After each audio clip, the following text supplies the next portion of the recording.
जो ये अर्जुन का शरीर रूपी रथ है, यहाँ बैठकर बताता हूँ। ये यज्ञ कुंड है, अविनाशी यज्ञ कुंड है।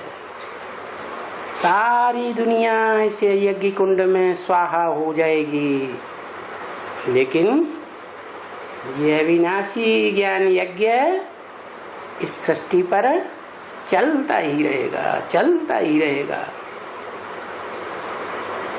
सत्युग त्रेता रूपी स्वर्ग में भी जो ज्ञान का सार है, ज्योति बिंदु आत्मा, देवताएं उस आत्मिक स्वरूप में टिकेंगे।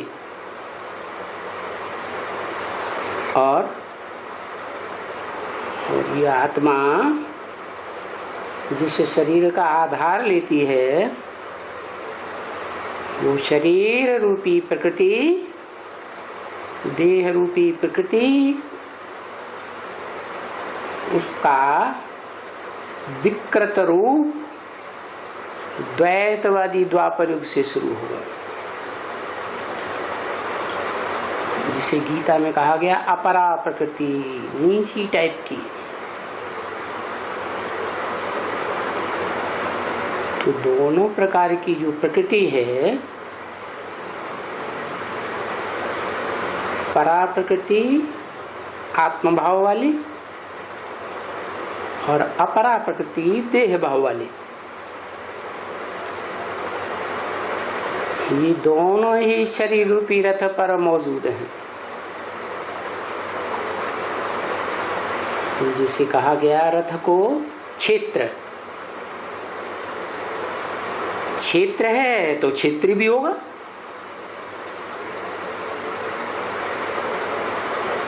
क्षेत्री हुआ अर्जुन,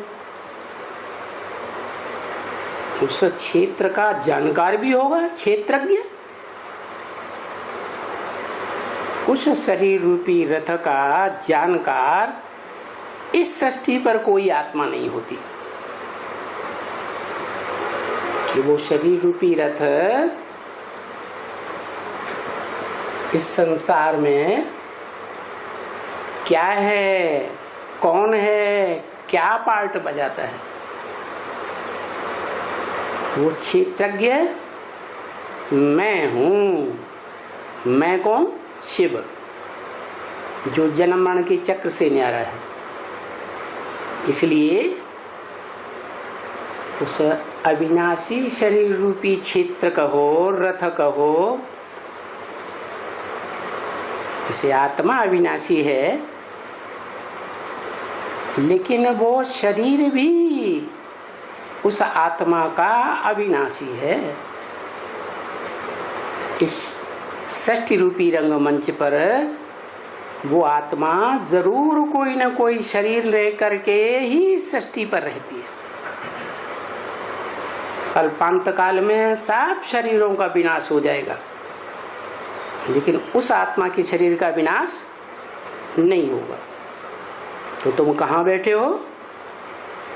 जहां मैं बैठा हूं शरीर रूपी रथ पर, वहीं पर तुम्हारी आत्मा मन बुद्धि रूपी क्या डेरा जमा के बैठी हुई। जिस शरीर रूपी साकार रथ को और उस साकार रथ में बैठे हुए निराकार शिव को, दोनों के कॉम्बिनेशन को तुम कहते हो शिव बाबा है, जिसका यादगार भारत में 2500 वर्ष से शिवालयों में दिखाया जाता है। शिवलिंग, शिवलिंग में लिंग रूप बड़ा शरीर भी दिखाया गया, परंतु उसको कर्मेंद्रियां ज्ञानेंद्रियां नहीं दिखाते।